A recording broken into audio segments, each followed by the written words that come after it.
Jan, Okay. it's so nice to meet you and welcome you to Sandwich. Thank you. I'm the Director of Curriculum for the Sandwich Public Schools, and I want you Oh. to know the kids in Sandwich have spent a wonderful fall really absorbed in your books and enjoying isn't so that much. Nice? Yes. Little did I know when I was working away at my art table thinking, That's right, that you had all these kids, and when you walk into the school, you'll see some of their work on display. Oh, I can't wait. I get a lot of good ideas. There's nothing like children with their unbridled imaginations Exactly to right. take you places you never thought of going. And they have a lot of questions for you, and one of them, Oh, good. they'll be so happy to see Oh, yeah, this is who you Elf. have on your lap there. This is Elf. He's a white-crested black Polish rooster, cockerel, and he is pulling the sleigh in the gingerbread baby. So I have this old book showing this man, it was in the early days, probably the 1920s, one of my poultry books, and it shows this man in a cart, and he's got a great big Jersey Giant, that's a kind of chicken, pulling the cart, and off they go. So I was so struck by that image, and I thought, well, in my first book I put with the gingerbread, because I've done 3 gingerbread stories. Right. Maybe it was the second one that the little rooster pulls, so sleigh. And so then, of course, he had to make a second appearance. And then I thought the children would like to see him. And then I thought, well, the children would like to know how to draw him. That's right. So when I talk to the children today, I'll be giving them a little drawing lesson on Oh, how that's to draw fantastic. a chicken. Well, one of the things, I asked the kids, what questions should I ask Jan Brett when I get to talk to And her? what did they say? They wanted to know a lot about animals. They had a lot of questions for you Oh. about animals because they see throughout your books There's- that your fascination and love for animals. Yeah. Well, when I was growing up, I had a donkey, a horse, cats and dogs. Guinea pigs were a big one. I've not done a guinea pig book. Oh, you'll have But to. my sister and I had a great little business selling them, guinea pigs. And we were saving up for a horse. And so we would, my parents would pay for the food, and we would sell them to our friends, and then the parents would say, you can't have a guinea pig. The guinea pig would come back, and then Then you can resell it. Chicken, but we never got enough money for the horse. No, it wouldn't be. But we did have a lot of animals, and then now that I'm an adult, we have a rabbit, and then I raised this particular kind of chicken, and they go to chicken shows, which a lot of people don't know exists. Really? But it's like a kind of a cross between a dog show and an orchid show.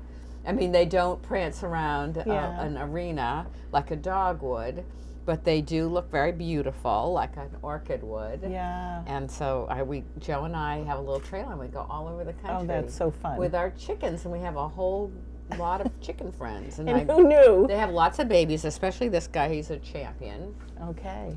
And we have this rabbit that was in the book. We've had a hedgehog, 2 different hedgehogs, but now we don't. And we have some ducks. I see. Wild. They're more like wild ducks. Wild ducks. type ducks. They're not actually captured from the wild, but they're not friendly like a domesticated Like your chicken is. Yeah. And how many chickens like that do you have? Oh, I have a lot. And The this- number is undisclosed. But this one is traveling. This is a traveling chicken. Yeah, and his wife is there. They have not had a ceremony, but they're good friends. They're good friends, awaiting babies. The other feature that the kids talked about in your books is the trolls. The trolls. And they love the trolls, and they want to know if you're Maddie in trouble with trolls. Do you Well, relate Maddie with Maddie? is in the gingerbread baby. Oh, good. But Trevor is in trouble with I trolls. see, yeah. And I would say definitely yes, because we used to go skiing up in Sugarloaf, and my parents, in order to save money, would give us a half-day ticket, and we would have to climb up this one trail. It was called the Tote Road. It was for novice to intermediate, but it had a giant hill at the end. So we'd be in our snowsuits, and we're climbing, and then we'd turn around, and then 2 seconds we'd be down at the bottom. And I thought, wow, this is skiing. And then later on, I thought it would be a great way that she could get away from those trolls that are trying to take her dog. So that was a really fun story. So definitely I have a lot of sympathy for that little girl, and became part of a story. Yeah, that's great. And they asked also where you get your ideas, and just listening to you chat a little bit, I can see that. Well, my husband Joe's in the Boston Symphony. Yes. So this gingerbread Christmas, you can see there are all these musical instruments. that are made out of gingerbread. And I thought, well, if you open the oven too soon and the gingerbread cookie comes out alive, what would happen if you put a musical instrument cookie in there? They would come out playing, of course, if you use the same logic. And I thought this would be a great chance to show some of the instruments in the orchestra that I love listening to. So many of these instruments are played by actual people I know that are friends. Oh, that's Tom fun. Martin plays the clarinet, and he's just amazing, the color he gets from the instrument. So there's a clarinet, there's a trumpet. What is Tom's last name? Rolfe. Tom Rolfe plays the trumpet, and he's an amazing player. Joe, of course, my husband Joe plays the double bass. I have a number of cellist friends, Owen Young, Martha Babcock, and so I was able to make their instruments into cookies that then talk and play and made a story. Well, we've been all about Jan Brett all fall. You have. And we have Thank our you. music teacher here today with he's put together a little string group just for you. Oh, that's amazing. So there's going to be 2 cellists and some violinists, 5th and 6th Little graders. did I know. Yeah. Little did I know. So it's kind of our Jan Brett orchestra on I your will be behalf. thrilled to hear. Isn't that neat? Yes. Yeah. Maybe we can even have a few cock-a-doodle-doos in there.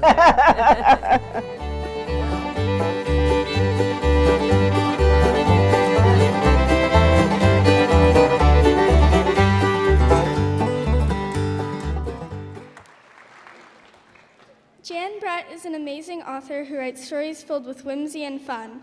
I can relate to the story of Berlioz the bear with his buzzing bass as a violinist, and I'm sure we can all relate to the baking of gingerbread cookies and the inability not to peek as they bake in the oven. Jan Brett writes stories that we can all cherish and love. Thank you for that nice introduction. You all played so beautifully. It was quite touching to hear you backstage.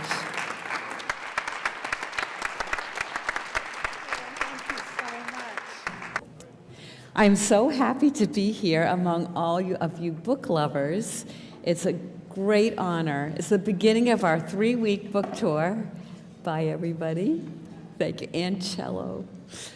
And so this is our 2nd day, and when I say our, it's because my husband Joe travels with me, and he has a connection to this book, because I don't know how many of you are also musicians, but my husband Joe plays the double bass, and he's been playing the double bass in the Boston Symphony, and this is his 55th year. So Joe, can you say hi? I go to all his concerts, and I get a lot of ideas listening to music. So today, I would like to tell you a little bit about how I got the idea for Gingerbread Christmas. I'm going to draw you a picture and show you one of my inspirations, and then say a few words about your creativity, which will probably be the most important thing of all, because that has to do with the future. So when I go out to my mailbox or look at my email, the question children ask me the most is, how do I get ideas for my books? So when I'm listening to music is like one of the great places to start listening and to start thinking. But when I was in kindergarten, if you went into my class and said, what do you want to be when you grew up? I'd say, children's book illustrator. And I think that was because I was really shy. And when I spoke, nothing really came out the way I wanted it to. But when I drew a picture, I had a lot of time to think about what I was going to put on the page and what the emotions of the characters would be and all the kind of things that a slow thinker would be able to put on there, which that's what I definitely was. So that's the beginning of it, and I got to draw horses, and the horses got to be pretty good, and then I thought, well, I could probably draw other things, and then now that's my job. And it's even better than I thought, because every morning I get up, have breakfast, and then I get to color all day long. So I would like to tell you how I got the idea for Gingerbread Christmas. So I started out with the first book, The Gingerbread Baby, and then The Gingerbread Friends, and then this is the 3rd book. But The Gingerbread Boy or The Gingerbread Baby is a folk tale that's told in many countries, and it's either a gingerbread cookie or a pancake or a corn cake that gets put into the oven, and then they open the door too soon, and he comes out alive, talking and running with a nose and a mouth and eyes.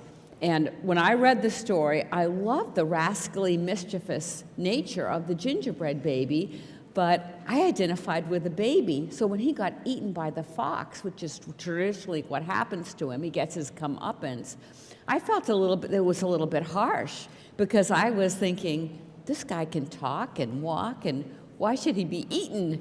So in my story, I had a creative ending. In the borders, you can see the little boy Maddie making a beautiful gingerbread house, and the gingerbread baby escapes into that house.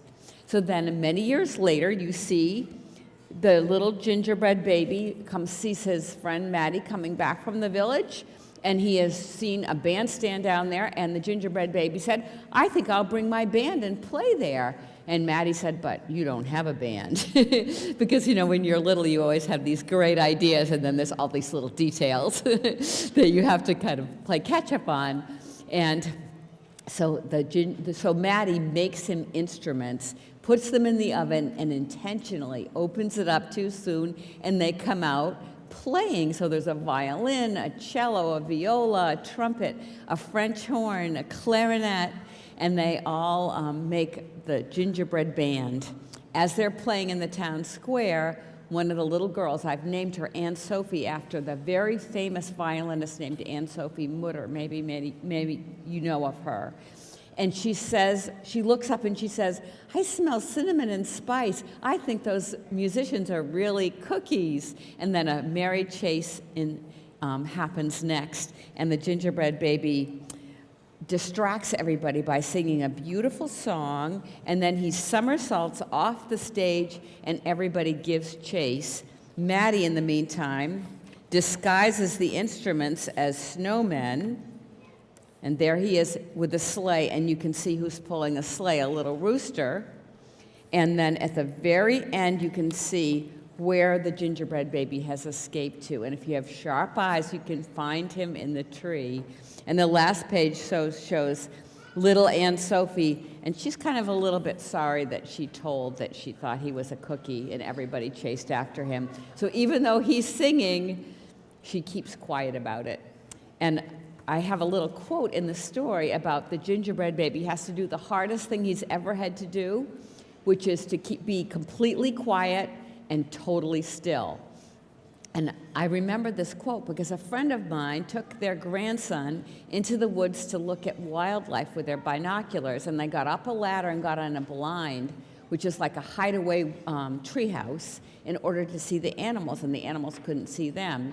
And while they were up there, the grandfather said, now you have to be absolutely quiet and completely still. And Axel, the little boy who was 6, said, I'm 6 years old, Farfar. I can't be completely quiet and absolutely still. And when he told me that story, I thought, well, that little boy had a lot of self-realization. I have to put that in a book someday. The reason I'm telling you this story is because all of you who are wannabe writers and illustrators, when you hear a quote, think about that really makes you start thinking and you really like it and want to remember it, think about maybe putting it in a story, because that can start the wheels in motion.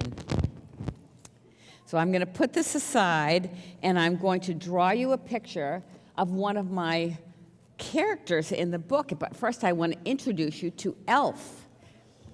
Elfie, you want to come say hi?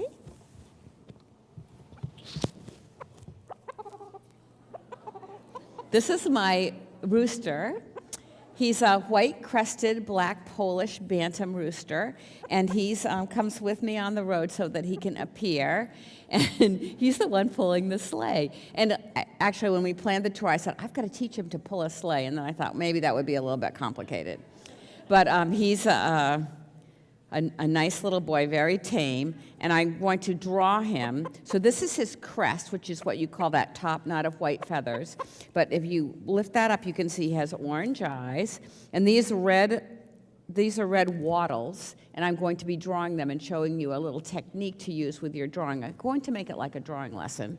And these are very soft and warm, and he doesn't mind having them padded. And he's black, but in the sunshine he has a green sheen, they call it a beetle green sheen. So I'm going to try to draw that as well.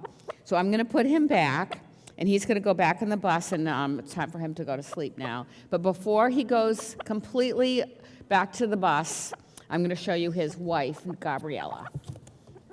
Come here, Gabriella.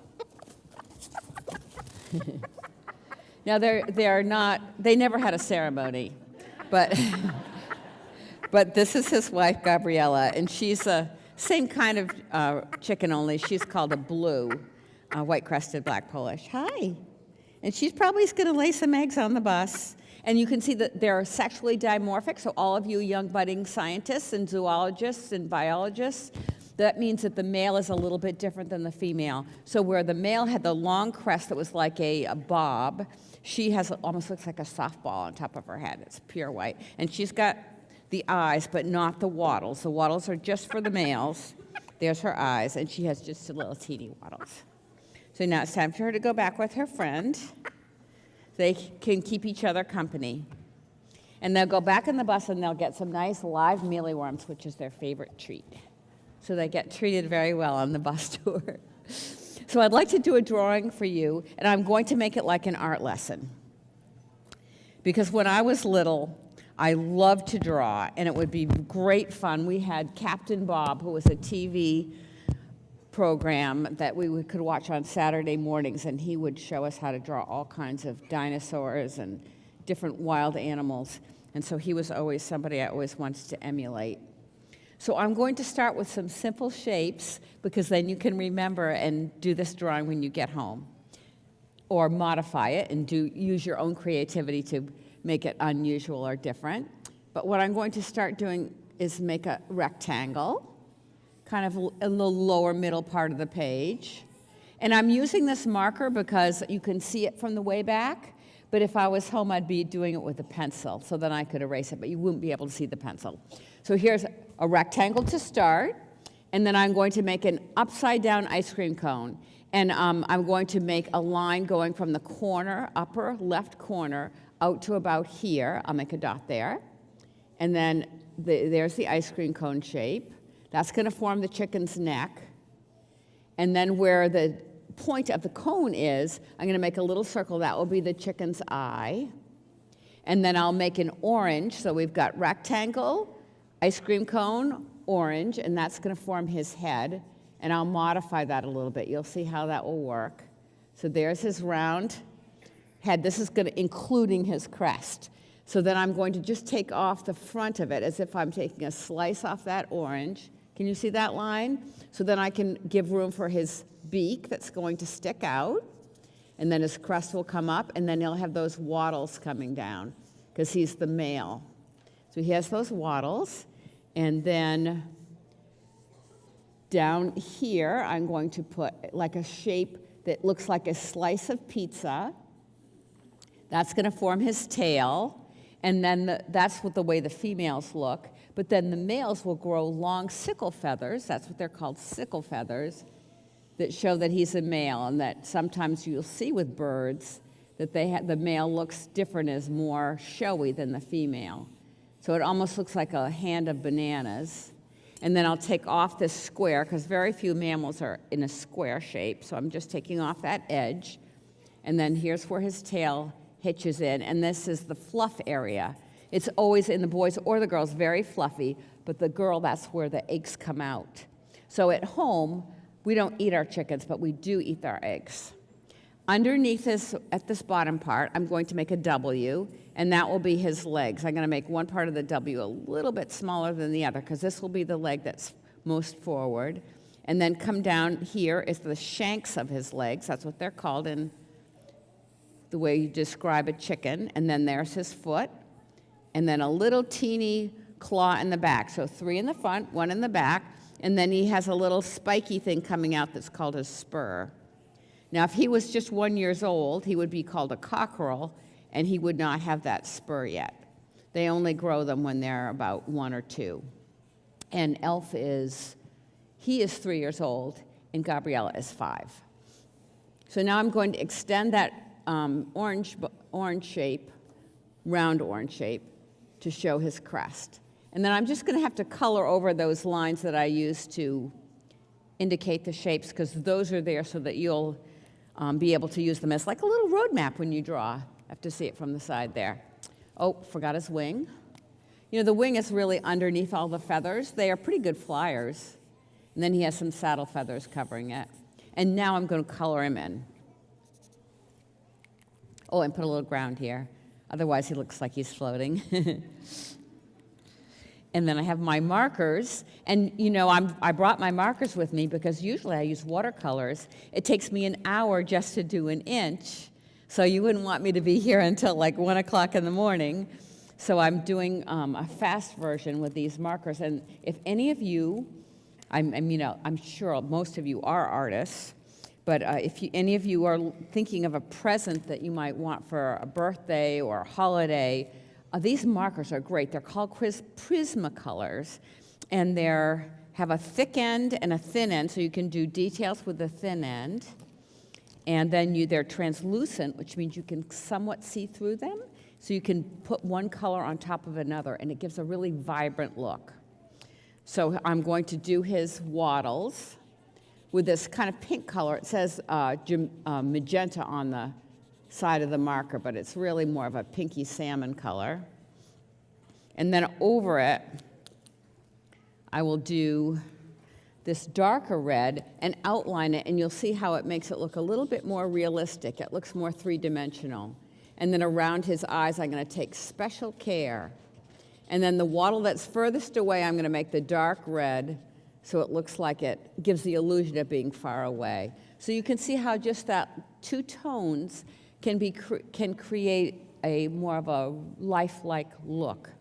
Now, I spent a lot of time with the eyes. I'm making him look a little bit worried, but also curious. And that is because, and this is, I thought of some like little helpful hints with your drawing. And the first one is, when you're drawing a character, pay the most attention to that character's eyes. Because whether it's an animal or a person or even a robot, as human beings, that's where we look to try to figure out what a person is thinking, or an animal. And when you're drawing, you want that character to come alive on the page. You want to get the viewer, the person who's looking at the book, to be involved with that character. And the way you're going to do that is with the eyes. So I have a little demonstration where I lose my dignity. I'm going to show you how important the eyes are by covering up the whole bottom part of my face, and you'll just see my eyes, and then I'm going to make an expression. It could be happy, sad, scared, surprised, and then I'm going to turn my back, and then when I turn back towards you, I want you to try to guess what my feelings are. And you can just say it out loud. Are you ready for that? Okay, here comes number one.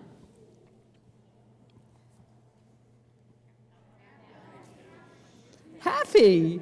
So what I think happens is, you just saw my eyes, but you knew I was happy, is when you smile, it kind of pushes up, your smile muscles push your cheeks up, and then it makes your eyes more crescent-shaped or squinty, and then my eyebrows probably went up a little bit, and you said, I'm happy. So let's try another one and see if you can guess it.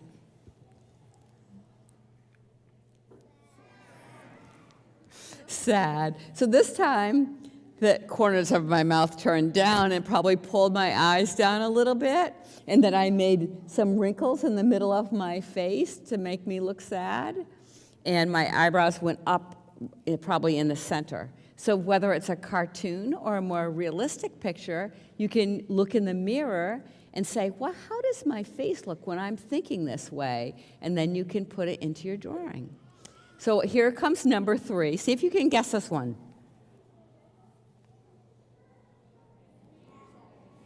Mad. So this time I added a little bit of body language, which you can also do in your drawings. So when I was looking mad, I kind of hunched my shoulders a little bit and stiffened all the muscles in my upper body and clenched my fists and leaned forward a little bit, as if, like let's say I went outside of my house and somebody had cut all my flowers. I'd be, like that. So that's what I was thinking when I was making that expression. And when you think about your characters, when you're drawing them, what are they thinking? Try to put that into their into their eyes. So I think what happened is I kind of twisted my mouth, and then I got a big furrow in the center of between my eyes. Don't do that too often. You get wrinkles from that.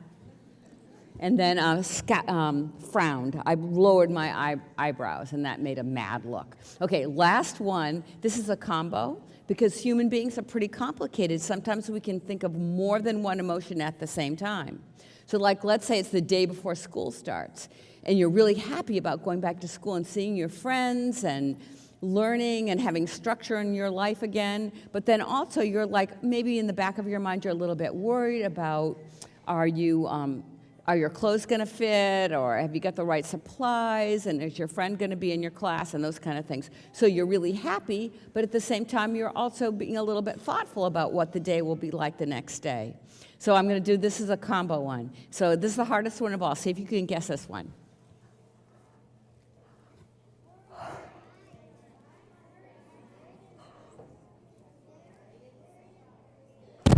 I didn't hear too many voices, but I heard surprise, and I was trying to look like I was in wonderment.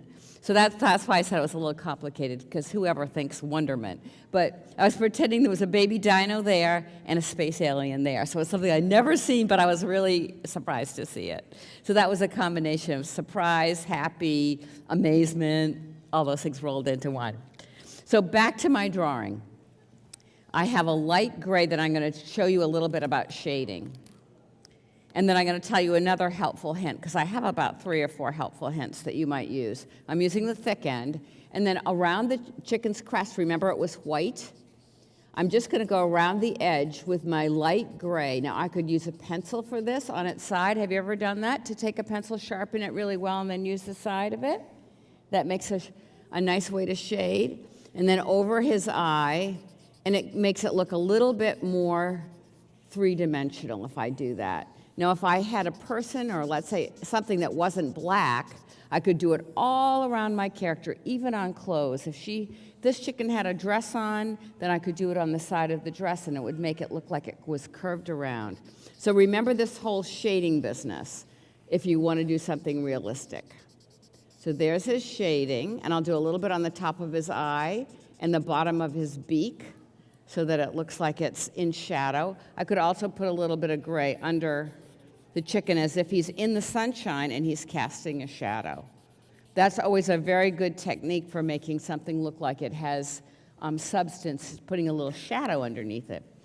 And then I have a little bit of a darker gray that I can use to do his legs. This is the really dark gray. I'm going to use that as well in a sec.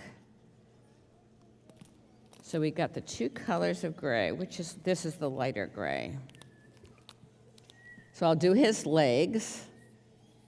And I was watching this TED Talk, and it was a very important scientist, but he was really being kind of goofy about how chickens are related to dinosaurs. And he was saying the one way you can really tell, they lay eggs, but they have scales on their legs.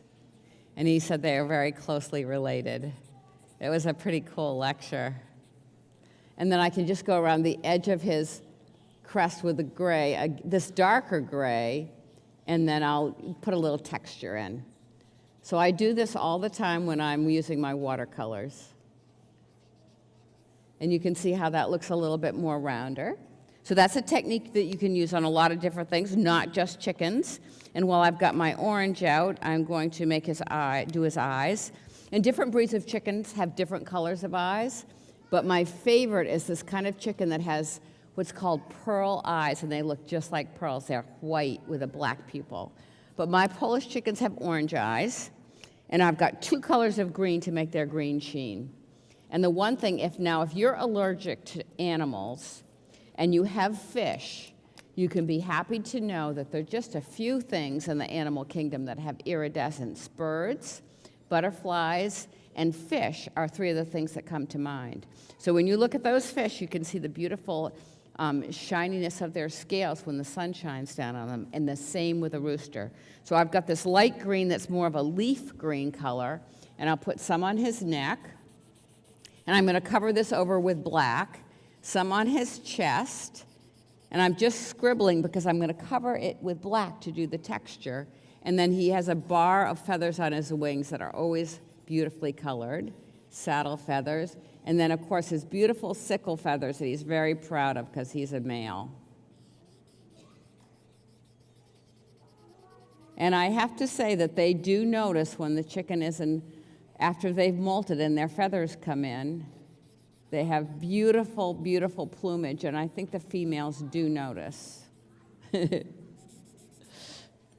little bit on his legs. Okay, so there's the light green, and now this is more of a Kelly green color, and I'm just gonna go around the edges of it, and then when it's covered up with black, you'll see how it will kind of transform everything. And he's got, his feathers are kind of layered, one on top of the other. And if I leave a little white, that's okay, because a lot of times there's things in nature that sparkle in the sunlight, and you'll see that they look almost white from a distance. And now I have a dark gray. I must have put it back. The challenge is to be able to draw and hold all these different colors. Okay, so here's the dark gray. So I'm going to do almost like a reverse shading, and I'm going to put the lighter color gray, oops, that's the thin end, all around the edge of him. And it will be a nice effect. Now, if any of you have a Labrador Retriever that's black, you'll know how hard it is to draw a black animal. So this is very, very dark gray, almost as black. And there's his saddle feathers. And so you have to rely on the shininess of the animal to show its different parts. You know, you have your silhouette where you've drawn it. Oops, it's kind of coming off the page. And then underneath is his regular tail feathers. That the females would all have this pizza pie shape underneath, but then the males will have this nice sickle feathers coming on top. And then I'll go right on the edge of there, of those feather shapes that I drew with the dark green. And then these are his, called the hackle feathers. So he's going to end up mostly being black, and you'll just see a little bit of green, and hopefully you'll say, oh, it looks like he's shiny. And chickens are very curious, so I tilted his neck. That's the body language that I was telling about. He's tilted his neck forward as if he's looking for something, because chickens are always curious and looking about where the next food source could be. But if I wanted to have him proud and kind of showing off to the female, I could have made his neck more standing up straight and more arched, as if he was very proud of himself and wanted the female to look at him. So he is almost finished, if anybody's getting impatient. But this might be a good time for me to encourage you to do your own drawing. What I like to say is give you a challenge that in the next week or so, that you take an hour, say, I'm going to spend an hour doing a drawing, and get the kitchen timer out, and get in a place where no brothers and sisters are going to ask you questions, so that you can just be in with your own thoughts, and get your art materials out, set that timer, and see what happens when you draw. You can be, riding your bike or at the bus stop or whatever, and you can be thinking of what you might want to draw, and then when it comes time to draw it, the trick is to kind of create a world, and then as you're creating a world, different ideas will come to you. And then at least this is what happens to me when I was little, I would start drawing a little bit, start in the corner, and then more and more ideas would come, and then I'd think of conversations for my characters, and then all of a sudden, poof, there would be a drawing. It would be as if it appeared by magic. So I hope that happens to you. I think you'll enjoy that. And now I've got the really black, and I'm just going to go under his wing and just do a few little details here to show the feathers on his wings and the feathers coming down here to give him a more realistic look. And this leg is in the background, so I'll make that very dark because it's further away from us. And so now you've had the technique of shading and the technique of putting a lighter color and then covering it with black, except for the few bits that you want to have that show through. So I bet a lot of you have had that paper that's coated with black, and then when you scratch it, you get colors that come up from underneath. That's a whole technique that's pretty interesting. Good way to experiment with your different mediums. So I'm done with the chicken. And now I'm going to sign my name, and an artist should always sign their work, and I'm even going to put November 2016, because you probably will think this is, I'm exaggerating, but even though I'm in my 60s, every time I do a drawing, I always hope it's going to be a little bit better than the one that I did before. Because drawing is something that the more you practice, the better that you get at it. And you don't really even need a teacher. All you need is materials and time and the will to say, I want to get better, and looking at things in nature or from your imagination and putting them down on paper. It's a very human ability, and you all have it. As a matter of fact, the one thing I like to all close with and encourage you is that if you look at your finger or your thumb and you look really closely at the skin there, you can see that there's like little ridges, tiny, teeny, tiny ridges in your skin. That is your fingerprint. And you know that everybody in the world has a different fingerprint. There is nobody that has two just alike. And that is the same way when you draw a picture. You are drawing from the gifts that were given to you, only you, that combination, and the experiences that you've had as a human being. And that's what will make your drawing totally unique. So it's not so much a question of how good you can draw, it's a question of, will you sit down and do that drawing so all that creativity will appear in your picture. So that's why I hope to encourage you to be creative and use all that energy that you have inside you for to create a beautiful picture that we can all admire and love. Thank you very much. Thank you.